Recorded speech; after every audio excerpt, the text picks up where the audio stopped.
Oh, now what? Great. Yes, it's my van. Look.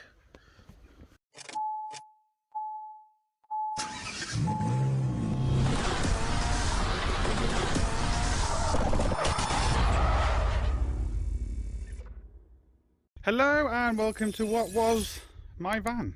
And as you can see, it doesn't look like a van anymore.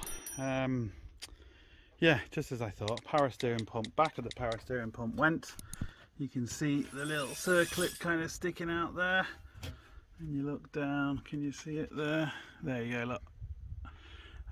This happens a lot. I've seen it a lot on a lot of cars.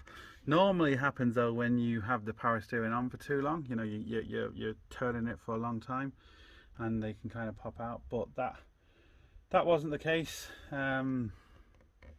It just, I suppose, just age maybe, don't know, but anyway, it's popped out, so I've ordered a new one.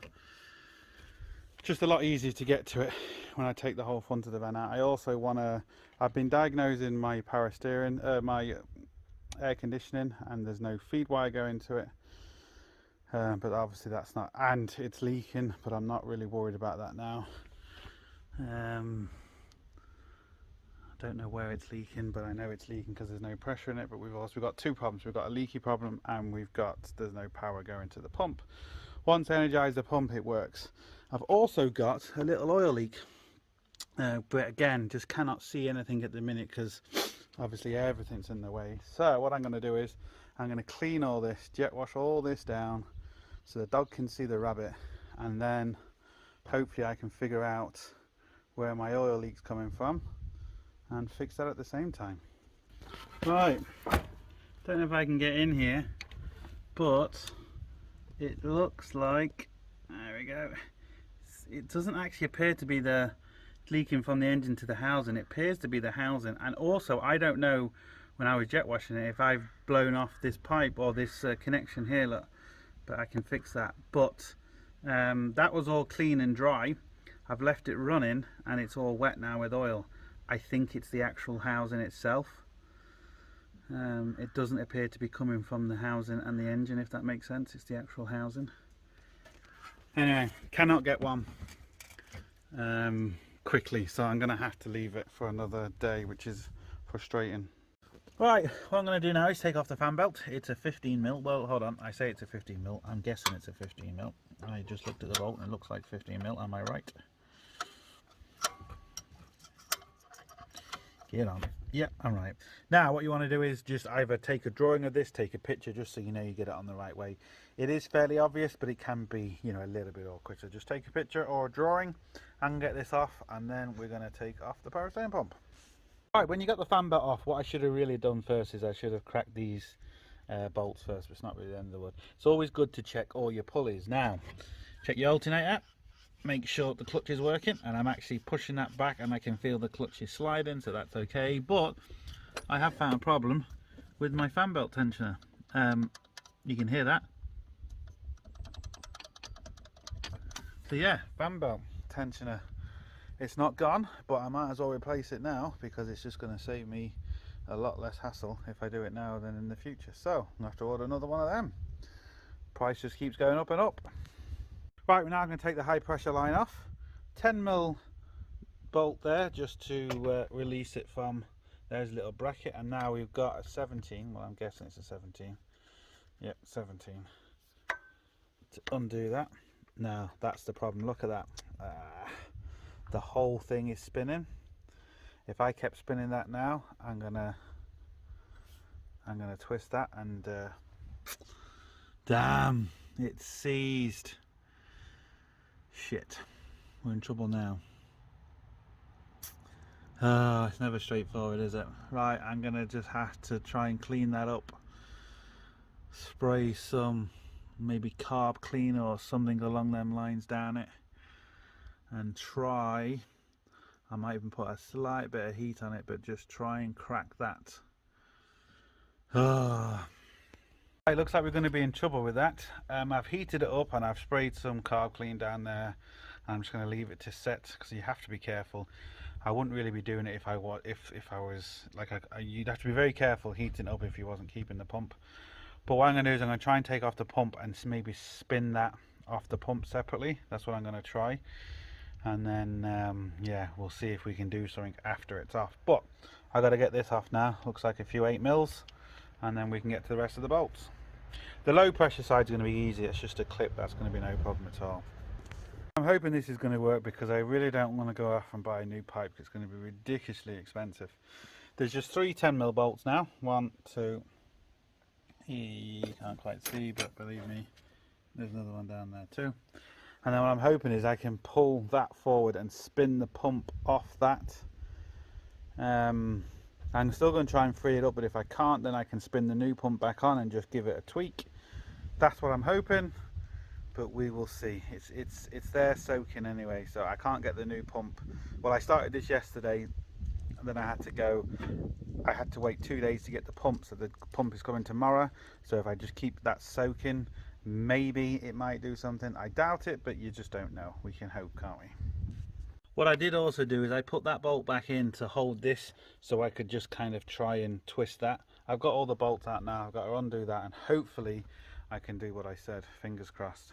Right, hopefully now I can, like I said, I can spin this off. Can I do it one hand? I might not be able to do it one hand. There we go, yeah. I'll be able to do it. So I'll be able to spin this off. Yep, it's coming off. That's great.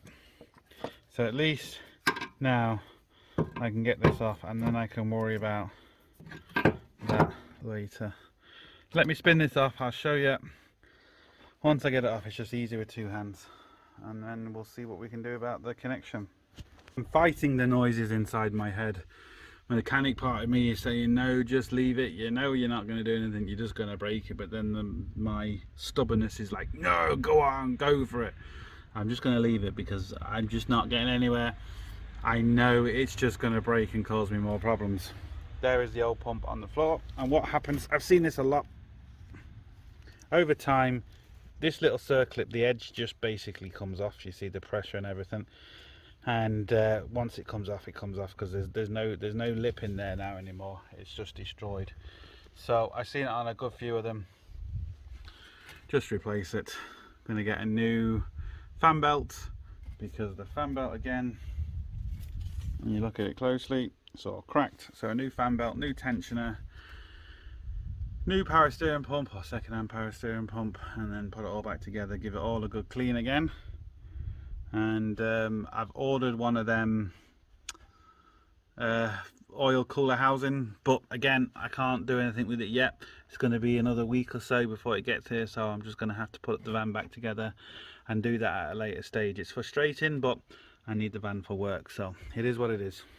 Right, what you might be able to do is get some cheap vinegar and just submerge that in vinegar overnight, and that could really do some good. But I haven't really got any, I don't think, that I can use. No, I don't. I'll have to go and get some. I just can't be arsed. I've got other things to do. So I'm just going to screw the pump back on and hope for the best, really. That's all I can do. Right, I didn't listen to myself. I forgot to say there's a little seal there that goes right at the bottom. Take that off before you start heating it. Now, obviously, I wasn't heating it that much when the pump was on, but now you don't want to be going up and down because you'll burn that seal. But I just decided, you know what? I'm going to keep going at this. And look now, I've got movement. Look at that. Still not great, but that's now workable. So just a bit of heat, carb clean. It's even getting better as we're talking. Look at that. There we go. That's it. Got it. I'm really happy about that now. It just makes it easier to put the pump back on. Whew, brilliant. Just look how far the rust went down. All the way down.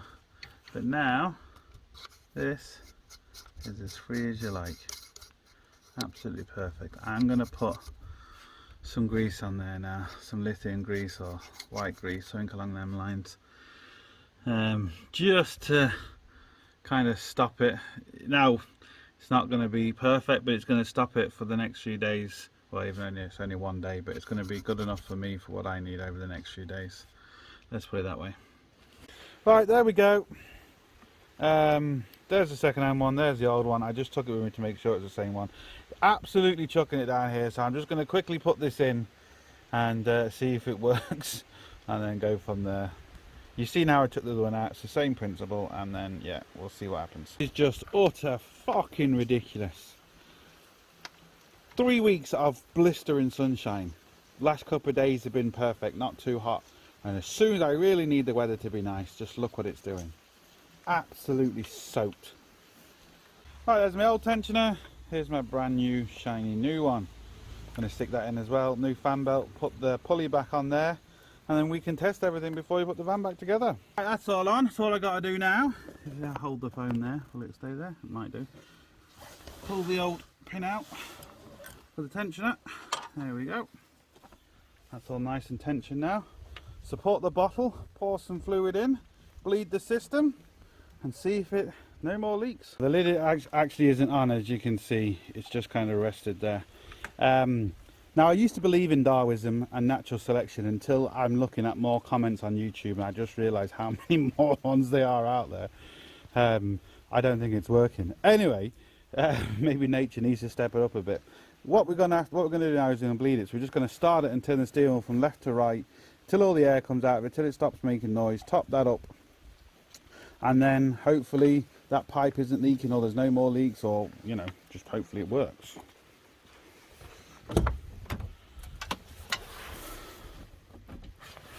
So wet.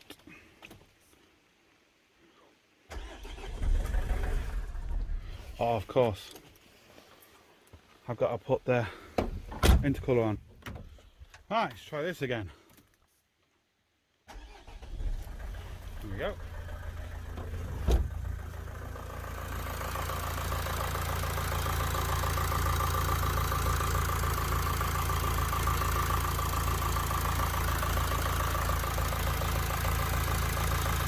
Doing this one-handed isn't great.